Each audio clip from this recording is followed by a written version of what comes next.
Pensando Teologia traz a temática nesse momento anjos, mito ou realidade?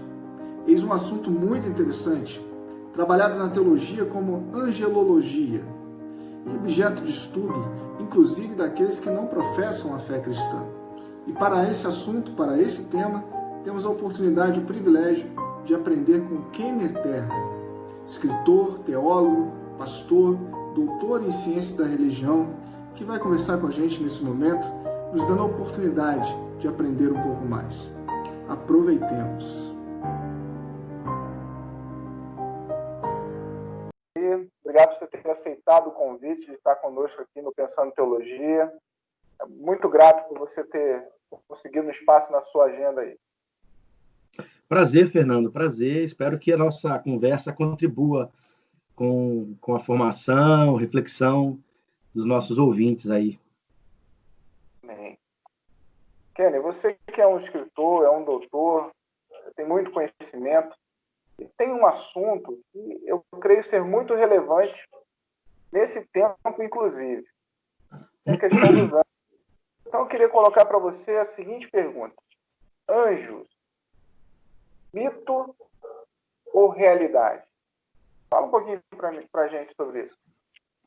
Beleza, eu acho que a primeira coisa que nós precisamos compreender, Fernando, e você que está aí nos ouvindo, nos acompanhando, não sei bem se é à noite, ou pela manhã, ou à tarde que você está assistindo esse vídeo, mas você que está aí nos acompanhando, a gente precisa entender que o conceito mito, ele tem já alguns anos passado por uma transformação.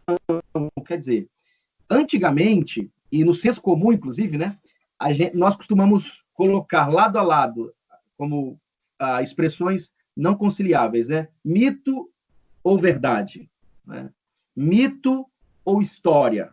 É muito comum isso. Tinha até um programa de TV americano que a TV paga, né, transmitia, mito ou realidade. O cara ia lá, fazia experimentos científicos para provar se aquela afirmação ou aquela imagem do filme era mito ou verdade. Nesse sentido, mito como mentira. Então, primeira coisa que nós temos que considerar que mito é uma narrativa religiosa sobre a realidade.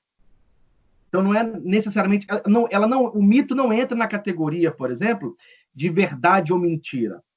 Mito é uma forma de compreensão da realidade, uma forma religiosa de compreender a realidade. Para o sujeito religioso, inclusive, mito é verdade. Mito não é uma historieta para entreter ou ilustrar. Mito é uma verdade sobre a realidade. Claro que a linguagem mítica é uma linguagem diferente da nossa, porque ela lida com categorias, com imaginários e perspectivas diferentes das nossas categorias, das nossas imagens, das nossas perspectivas. Então, mas é um jeito de compreender a realidade. Mito é uma verdade religiosa e transmite verdades. Um exemplo que eu gosto de usar é, por exemplo, a ideia do amor. Quem melhor fala do amor? Um biólogo ou um poeta? Né? Quer dizer, os dois estão tratando o amor. Um biólogo vai trabalhar lá a partir das categorias próprias das ciências biológicas.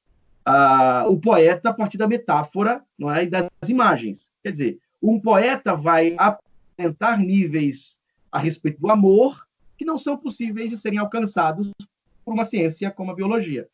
Então, isso se aplica à linguagem mítica. Quer dizer, o mito trabalha temas, profundidades, ideias religiosas. Então, inclusive, a psicanálise vai usar o mito, como Freud fez, para apresentar verdades profundas do inconsciente humano. Né? Então, no mito, nem levando em consideração essa perspectiva psicanalítica, mas sim enquanto narrativa e literatura e experiência religiosa. O mito é verdade, no sentido de que o religioso, como Michel Eliade mesmo diz, o religioso lê o mundo a partir dessas narrativas. Além disso, o mito transmite verdades. Verdades sobre a vida, verdades sobre as relações humanas. Então, não dá para você simplesmente fazer uma espécie de relação dual, né? Um dualismo entre mito e história, mito e verdade. Mito é uma narrativa religiosa que transmite verdades. Então, quando nós falamos dos anjos, nós estamos tratando de figuras que permeiam e permeiam o imaginário religioso das pessoas. E nem entra nessa categoria de mito. Os anjos podem sim aparecer em narrativas míticas, mas os anjos em si não são mitos, são personagens, figuras que mapeiam o imaginário religioso desde a antiguidade. São vários tipos de perspectivas sobre anjo, né? Quando nós olhamos o Novo Testamento, a expressão lá, né, angelos, que quer dizer, de alguma forma, mensageiro. Então, quando você chega no Novo Testamento, nós temos a presença muito popular de figuras angelicais. Os anjos estão no Apocalipse de João, os anjos estão em Colossenses, os anjos estão nos Evangelhos, não é? Os anjos estão como agentes de separação de justos e injustos, os anjos são tratados como mensageiros que levam notícias, que protegem pessoas. Fala-se de anjos de crianças. Quer dizer, o Novo Testamento, anjos que julgam, anjos que estão diante de Deus. Então, figuras angelicais que, de alguma forma, estão a serviço dos interesses divinos e dos interesses também humanos. Em Hebreus, em outros textos, há quase que uma teologia sobre anjos, né? Afirma-se que Jesus está acima dos anjos, afirma-se que os anjos não podem fazer certas coisas, fala-se de anjos como seres espirituais. Quer dizer, o Novo Testamento, a ideia, o discurso sobre o anjo sobre anjos é muito presente, é muito comum, mapeia, permeia e está muito presente nos textos neotestamentários. Quando olhamos o Antigo Testamento, nós não temos este conceito de anjo, né? Essa ideia de anjo, como nós entendemos no Novo Testamento, não aparece no Antigo Testamento. Como também, no Antigo Testamento, nós não temos a ideia de demônios, né? É muito comum, inclusive, na tradição cristã, se pensar os anjos como seres que caíram, os demônios como anjos que caíram do céu. Então, assim, isso é uma ideia muito posterior da tradição judaica e muito mais perceptível na história do cristianismo. Nós vamos falar sobre isso. Então, a primeira coisa a considerar é que há uma discussão muito presente no Novo Testamento, há um desenvolvimento muito claro sobre anjos no Novo Testamento, mas isso não aparece no Antigo. No Antigo, os mensageiros de Javé eram como manifestações do próprio Javé, né? Tanto que em alguns lugares, quando aparece a ideia de mensageiro de Javé, ali se tem assim, traços do próprio Javé. Então, esses seres que têm contato com alguns patriarcas, que aparecem em alguns textos do Antigo Testamento, estão muito próximos de outro termo, que é o termo Ruá, que é uma figura celestial enviada por Javé. Então, no Antigo Testamento, nós não temos essa ideia de um ser angelical que está no trono de Deus, cultuando a Javé, ou que, de alguma forma, presta serviços entre homem e Deus. Não há essa figura entre os homens e Deus na Bíblia hebraica.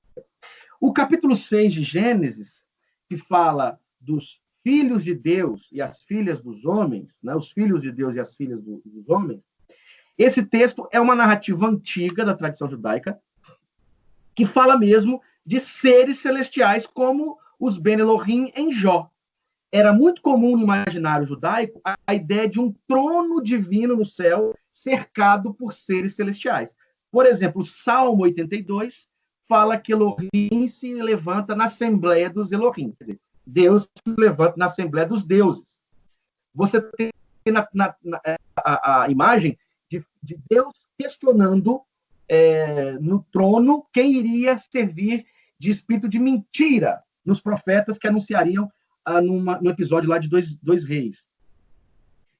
Quer dizer, a ideia que em alguns momentos aparece na Bíblia hebraica é a ideia de que há uma corte celestial, né? Uma corte celestial com seres celestiais em torno de Javé. Isso isso vai estar muito presente, especialmente no período do pré-exílio e do exílio. No pós-exílio, esse tipo de ideia vai perder um pouco seu espaço. Então, quando falamos de seres celestiais na Bíblia hebraica, não estamos nos referindo a anjos, mediadores entre Deus e os homens, e sim figuras celestiais, quase que semidivinas, que estão com Javé, ou figuras que são uma espécie de hipóstases de Javé, quase que uma continuidade de Javé. É o caso da Rokamá, da sabedoria, que é traduzida em alguns textos gregos do judaísmo como Sofia. Ela é o hálito de Javé. Ela é uma espécie de substância de Javé. Então, nós não temos essa ideia de mensageiros como seres intermediários entre Javé e os homens. O Hassatan, ou Satã, inclusive na Bíblia hebraica, é um desses seres na corte divina. Ele está junto com os Ben Elohim, como eu disse, no livro de Jó. Ele é alguém que acusa, mas dentro desse espaço da corte divina. Não há ideia de um Satã que incorpora pessoas, não há ideia de demônios que entram nos corpos das pessoas e precisam de exorcismo na Bíblia hebraica. Isso aparece só no Novo Testamento. Aí você diria, e as narrativas sobre Saul? Se você ler com calma, o que toma Saul é o Ruá. É o mesmo Ruá que está sobre os profetas, é o Ruá que cai sobre Saul, levando a uma experiência de loucura, de ficar nu, não é? Quando vai atrás de Samuel e Davi. É o mesmo Ruá que cai sobre os mensageiros de Saul quando querem, antes de Saul, prenderem Davi e Samuel. Então, essa figura que entra no corpo ou toma posse do corpo de Saul, na Bíblia hebraica é o Ruá, né? É uma figura celestial, divina, que está a serviço de Javé, tanto para as coisas boas como para esse tipo de punição. Porque é o mesmo Ruá que está sobre os profetas. É como um mensageiro de Javé. É como alguém da corte de Javé que presta serviços para Javé. É isso que está no imaginário da Bíblia hebraica. Então, na Bíblia hebraica, não temos a ideia de demônios, nem de demônios como anjos caídos, nem a ideia de anjos como no Novo Testamento. Aí você poderia perguntar, e a ideia de Lúcifer, de Isaías capítulo 14, ou Ezequiel também, 28, se eu não me engano. Quando você olha aquele texto não se refere a um ser angelical que cai, não é? É uma sátira, o próprio Isaías diz isso, é uma sátira para o rei da Babilônia. O Helel ben Shahá, que é traduzido por filho da aurora, ou Lúcifer no latim, tornou-se uma figura, né? Um ser celestial que caiu. Aí alguns vão dizer que era um anjo que caiu. Não, ali é uma sátira, é um texto satírico para zombar da queda do rei da Babilônia, e ele está sendo comparado com aquela estrela que nasce e surge pela manhã, que está lá no céu e que vai cair. Isso é uma metáfora para falar a respeito da queda do rei da Babilônia. Então, veja, esses textos que eu indiquei aqui, por vezes, são usados para servirem para falar de anjos, para falar de possessão demoníaca, para falar de demônios da Bíblia hebraica. Então, nós não temos... A Bíblia hebraica é muito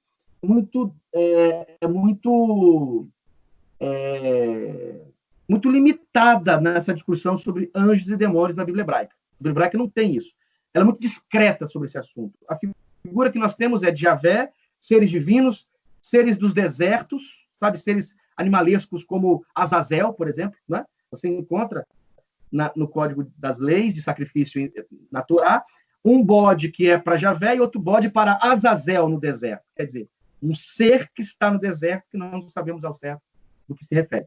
Talvez seja exatamente essas figuras comuns do mundo antigo, né? Da religiosidade do mundo antigo, seres semidivinos, maus ou do caos, que vivem nas regiões desérticas. Bom, no decorrer da história de Israel, quando Israel constrói, então, relações culturais com o mundo persa, pós-Babilônia, então surge uma ideia mesmo de seres intermediários entre Deus e os homens. Esses seres é que posteriormente serão chamados de anjos. Em Enoque, em 1 Enoque, que é um texto judaico do 2º século antes de Cristo, ele vai falar dos Irim, que são figuras celestiais, que é uma releitura de Gênesis capítulo 6, porque em Enoque, esses filhos de Deus que se sentirão atraídos pelas mulheres, em Enoque eles são chamados de vigilantes, Irim, né? Aí que tem essa concepção de ser angelical. E Enoque vai aparecer, inclusive, outras figuras, como Rafael, Miguel, Uriel, quer dizer, nomes de seres angelicais que estão no céu com Javé, inclusive cultuando a Javé. Então, essa ideia de seres angelicais estão no céu, seres malignos que entram nos corpos das pessoas, seres que caem do céu, esses vigilantes que caem do céu, esse tipo de imaginário só surge no mundo judaico, depois das relações com o mundo persa, com o mundo grego. Antes disso, e na Bíblia hebraica, então, essa perspectiva será muito econômica. E aí, na literatura apocalíptica, que é essa literatura judaica do período interbíblico, que nós chamamos, né? Ou melhor dizendo, período do Segundo Templo, é que aparecerão estes muitos seres angelicais. Demônios que entram nos corpos, seres que caem do céu, seres angelicais que julgam as pessoas, seres angelicais que ajudam e que estão no trono adorando a Deus. Quer dizer, essa ideia de ser angelical, isso só vai surgir na Bíblia, no judaísmo, no período do Segundo Templo. Além disso, nós temos uma tradição no mundo judaico que a pesquisa chama de angelomorfismo. O que é a experiência angelomórfica ou angelomorfismo? É a tradições que apresentam seres humanos que vão ao céu ou estão no céu e passaram por um processo de divinação e se tornam seres angelicais, seres celestiais. Por exemplo, Enoque, em 1 Enoque, é um ser angelomórfico. Ele é um ser divino que está no céu e desce. Melquisedeque, num texto chamado 11 que Melquisedeque, também passa por essas experiências angelomórficas. Quer dizer, e nós temos outros textos na Bíblia hebraica que vão apresentar seres humanos que passam por transformações celestiais, se transformando em seres angelicais. Por isso, a ideia de anjo, como alguns pesquisadores vão afirmar, é muito próxima de um ser divino, porque essa ideia de divindade que nós temos hoje, os seres angelicais também eram tratados como seres divinos. É por isso que em alguns lugares do Novo Testamento você encontra essa tendência de adoração a seres angelicais. E algumas práticas cristãs do primeiro século. É por isso que o texto vai dizer que Jesus está acima dos anjos, porque a tradição cristã vai fazer uma releitura na perspectiva dos anjos no judaísmo. Porque no judaísmo, a figura dos seres angelicais está muito próxima mesmo de seres divinos, porque são celestes.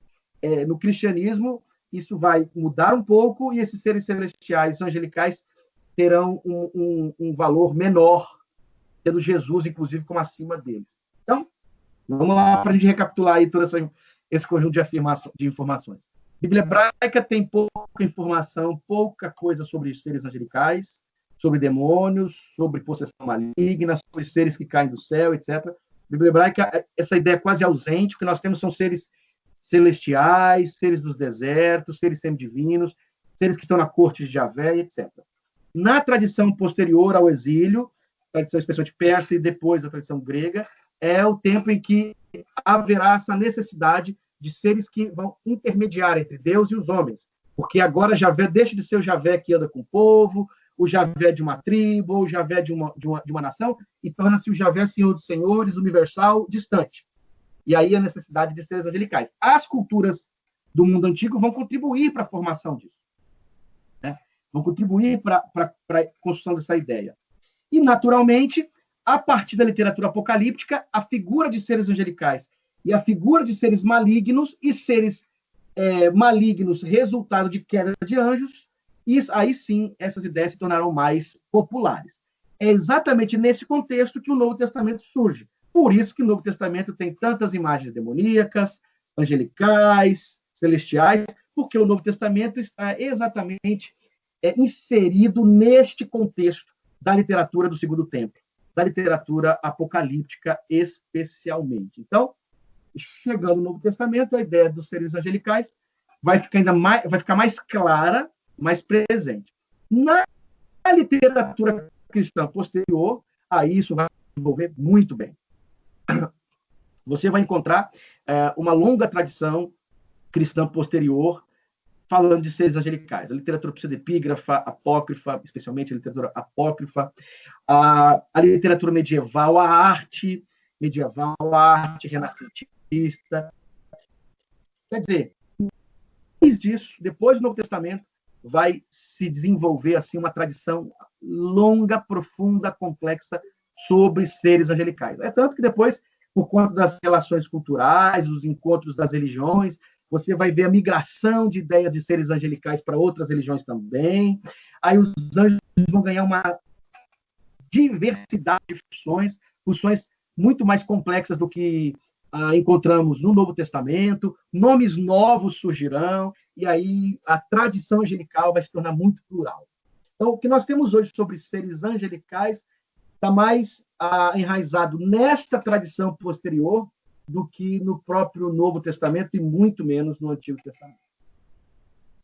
Então, Kenner, depois dessa aula que você deu aí, a gente começa a perceber que quando a gente olha o panteão grego, ele não está muito distante da ideia que o próprio judeu tinha no Antigo Testamento do que seria os anjos.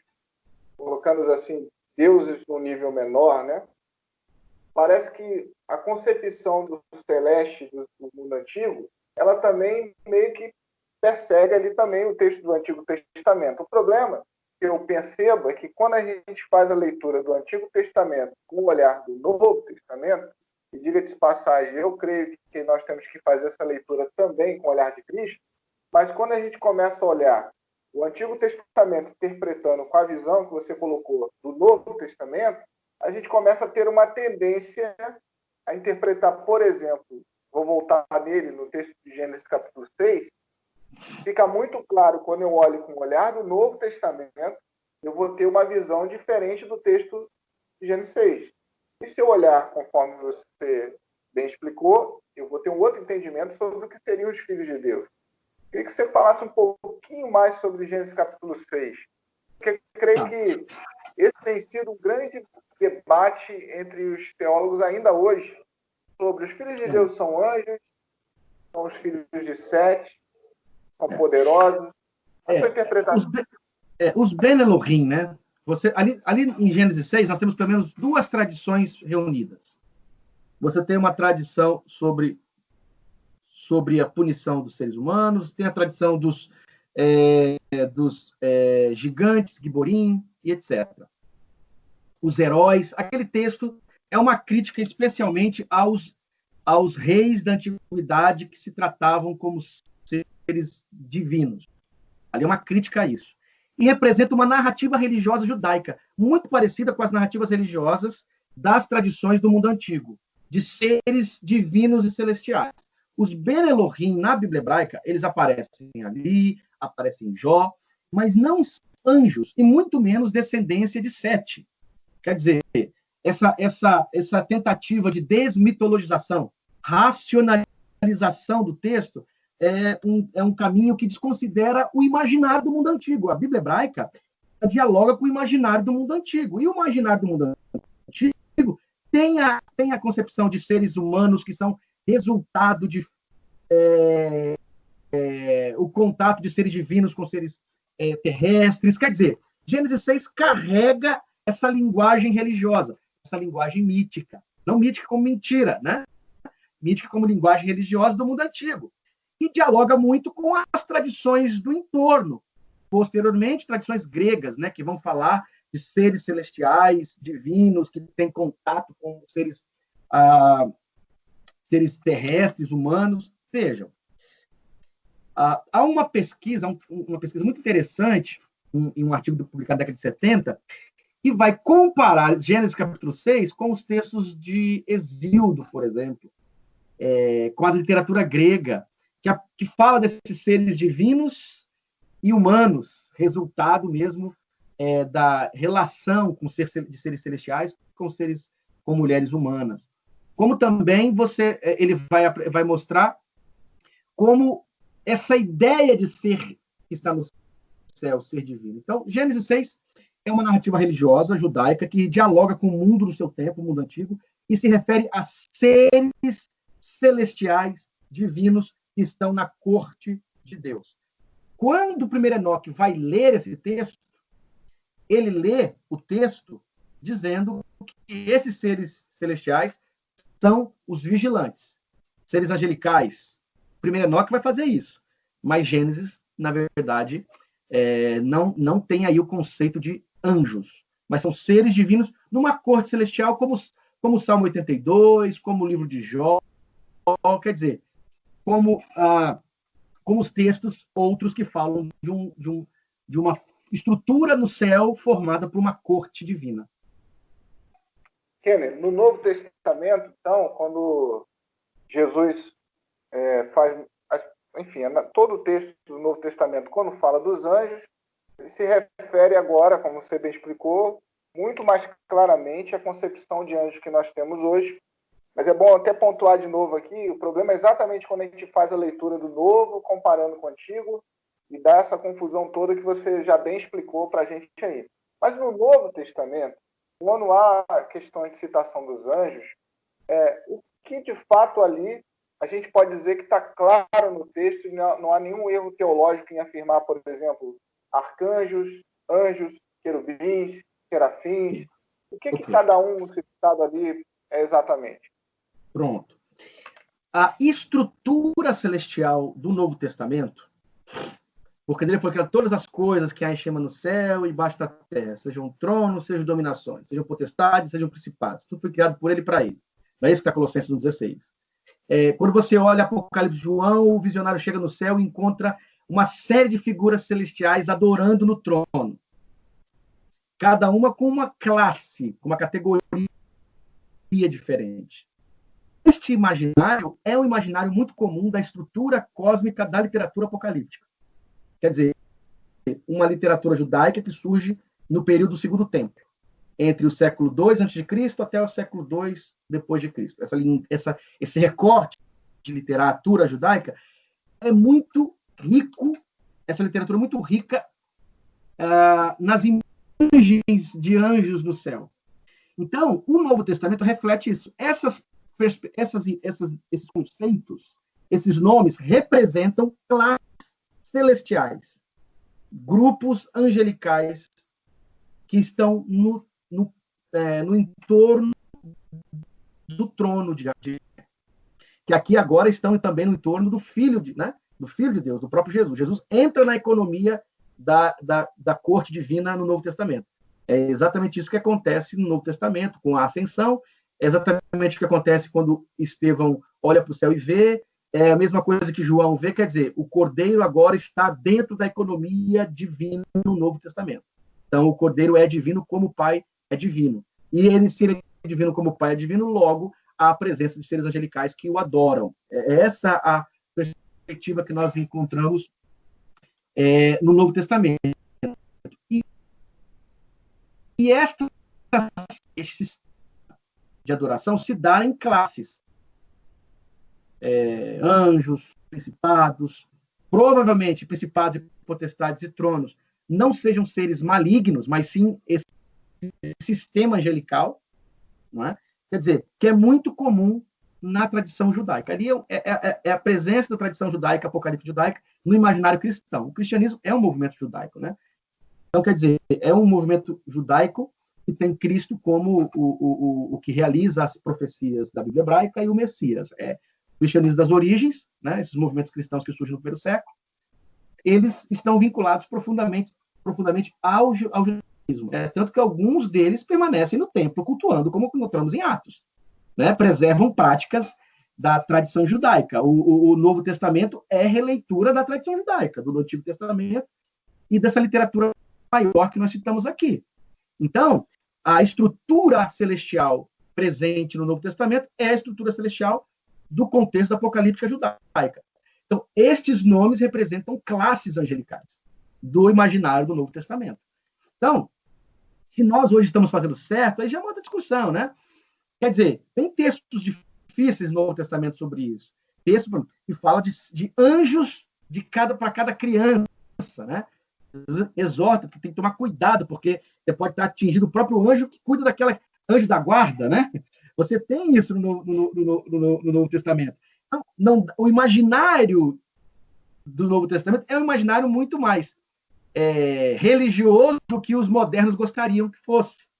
As concepções que nós encontramos no Novo Testamento estão muito mais próximas da religiosidade do mundo antigo do que nós gostaríamos, homens e mulheres modernos e modernas. Então, não é nenhum problema você afirmar que no Novo Testamento nós temos conceitos sobre anjos numa estrutura hierárquica, com classes diferentes, com nomes plurais. E ali, no Novo, nós temos só alguns nomes que eram muito comuns na tradição. Por exemplo, não aparece no Novo Testamento Rafael, nem Uriel. Em 1 Enoque, na literatura apocalíptica, esses dois conceitos aparecem. Né? Então, você tem escalas. Cada anjo responsável por um setor no céu, na literatura apocalíptica. Né? Um anjo que serve para empurrar o sol, outro anjo que serve para abrir as portas dos ventos. Quer dizer, a cosmologia judaica tem a presença dos anjos como algo fundamental. E anjos tratados como estrelas. Quando você encontra a expressão estrelas na tradição judaica, talvez se refira realmente a anjos. Não é à toa que em Apocalipse de João, as estrelas caem. Quer dizer, são os anjos na linguagem judaica presente no Apocalipse. Então, não há nenhum problema nesse sentido de interpretar o Novo Testamento como se referindo a várias classes angelicais diferentes, porque isso não é estranho nem ao judaísmo. Mas Satanás, o inimigo das nossas almas, o adversário a quem Jesus mandou a gente vigiar, ele poderia, então, ser classificado ainda como um anjo? Ou há alguma coisa que a gente possa acrescentar à questão do diabo, aquele que ficou conhecido na história como Lúcifer? Ok. Primeira coisa, tem que... É o ser que no imaginário de muita gente, ele tem até um formato, né? Chifre, tridente, ele é um Poseidon, né? Satanás, no imaginário comum, ele é o Poseidon, ele tem todos os traços do Poseidon. Tem um livro chamado O Diabo Sem Máscara, e ele fala a história do diabo, né? Bom, primeira coisa, no meu livro, inclusive, eu queria até mostrar aqui, Os Anjos que Caíram do Céu, essa obra que eu escrevi, eu não sei onde está aqui.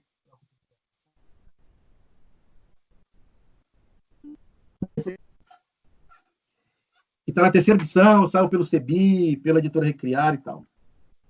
Eu traço um pouco da história do imaginário do demoníaco.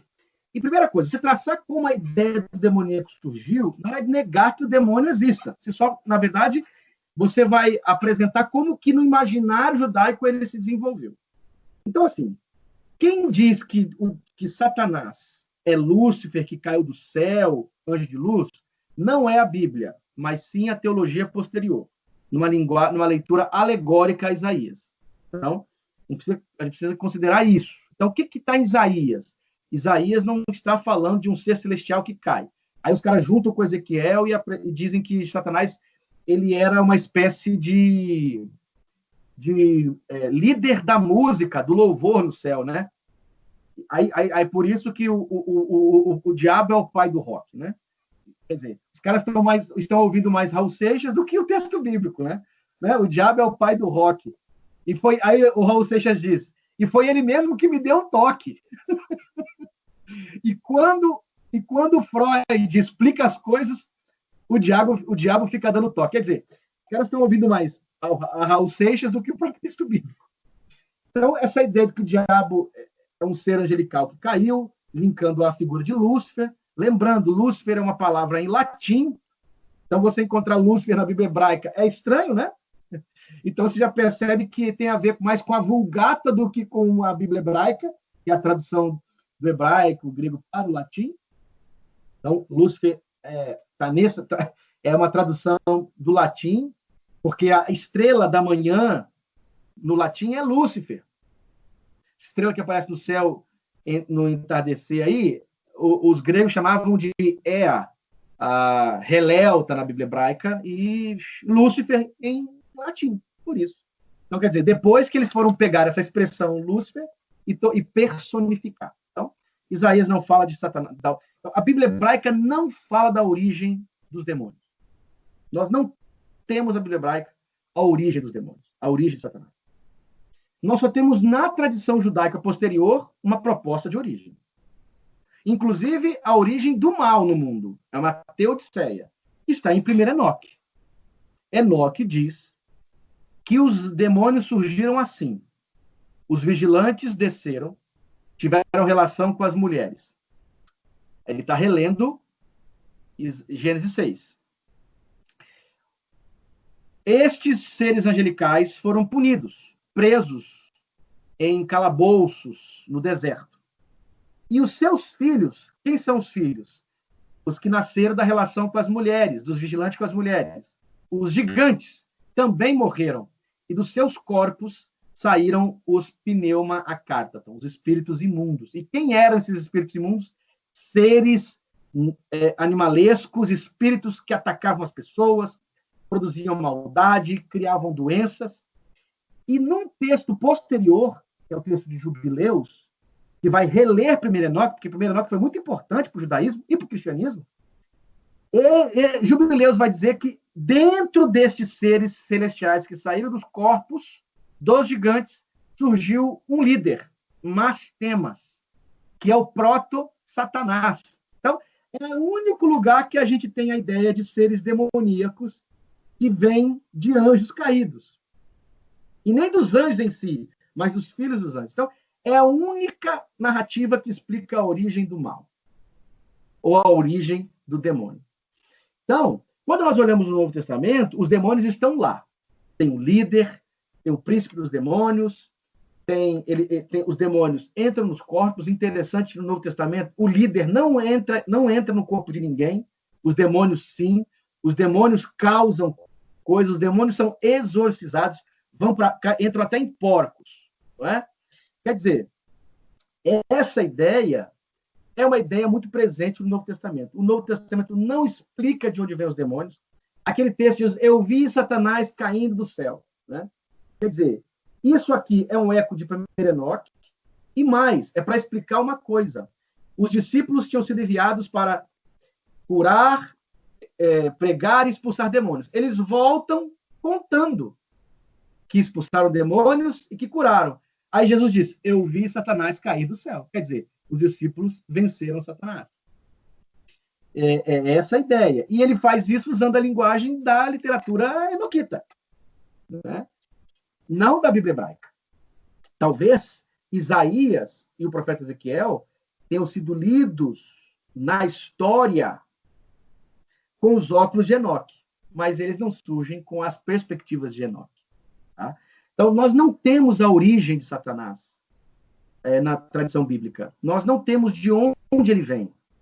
Nós não temos informação que ele seja um espírito do céu. Isso só aparece na literatura apocalíptica judaica. O que nós sabemos é que ele, de alguma maneira, causa uma série de danos. Isso aparece no Novo Testamento. E ele é contrário aos projetos divinos e, por vezes, está dentro da economia divina. Dentro da economia divina, veja. Em Marcos, ele sabe de coisas que os discípulos não sabem. Né? Eles sabem que Jesus é filho do Altíssimo, etc. Provavelmente porque aqui tem os indícios das memórias lá dos vigilantes de 1 Enoque. Porque os vigilantes sabem segredos do céu e ensinam às mulheres. E um dos segredos é o segredo de se ornamentar. Quer dizer, isso está muito presente no imaginário apocalíptico, né? No imaginário não canônico judaico. Então, não dá para afirmar a origem do demônio, dos demônios de Satanás dentro da tradição bíblica. Não há essa elucubração, não há esse desenvolvimento de ideias, não há essa reflexão. Isso está presente no Novo Testamento, não explicando de onde vem, mas explicando a sua atuação, sua presença, em que ele entra no projeto, na economia divina. Por exemplo, na Epístola aos Efésios, se afirma que esses seres já foram vencidos, então, por conta da cruz de Cristo, eles já foram vencidos, porque na literatura apocalíptica, os demônios povoam o mundo e o Messias, o Messias vence os demônios e implanta o reino. Então, quer dizer, é essa ideia que nós temos também no Novo Testamento. Kenny, caminhando agora de fato para o final, já deixando claro que uma aula fantástica que você está disponibilizando para todos nós, mas quando a Bíblia fala sobre maravilhas e prodígios que aconteceriam nos últimos dias, eu vejo que não tem como desassociar a ideia de repente, imaginar que quando falam de ufologia, porque nesse tempo, por exemplo, há muitos relatos de pessoas que dizem ter conversado com seres, visto coisas, terem visto alguém ser levado. Seria alguma heresia, vamos dizer assim, alguém imaginar que são anjos fazendo esses sinais e conversando com esses seres? Seriam seres celestiais ou, de fato, todos estão tendo realmente imaginações? Não sei, é muito difícil. Eu tenho um amigo, o Isaías, que ele estuda muito isso. Ele é um pastor, inclusive, aí do Rio de Janeiro. Você está falando do Rio de Janeiro, não é? Uhum. Ele é aí do Rio de Janeiro. Há um espaço de pesquisas muito sérias sobre isso, né? Sobre seres extraterrestres. Eu já ouvi alguns deles dizendo, de alguma forma, a figura dos anjos, no fundo, é um nome que os antigos davam a esses seres. Vários relatos mesmo de contato extraterrestre. Até para brincar um pouco, eles talvez até desejam, assim, né? Invadir a Terra. O problema é que, nesses últimos anos, eles tiveram acesso à sintonia das rádios e da TV. Aí viram um pouco da nossa reflexão aqui e desistiram de vir. Assim, desistiram de... Eles querem esperar para uma outra época. Assim, eu não sei. O universo é gigantesco demais, né? Eu não tenho muito a dizer sobre isso. Assim, é complicado você... A questão dos anjos, dos seres celestiais, essa questão está dentro deste quadro que eu apresentei aqui.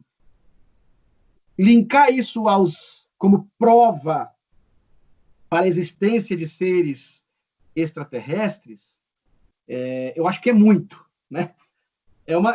Tipo assim, é uma hipótese, você pode dizer o que você quiser sobre qualquer coisa, mas pouco comprovável, né? Pouco demonstrável, né? Então, o máximo que pode fazer é fazer arrazoados e lucubrações e hipóteses, etc. Agora, eu acho que as pesquisas em ufologia são muito mais sofisticadas do que essa indicação rápida, né?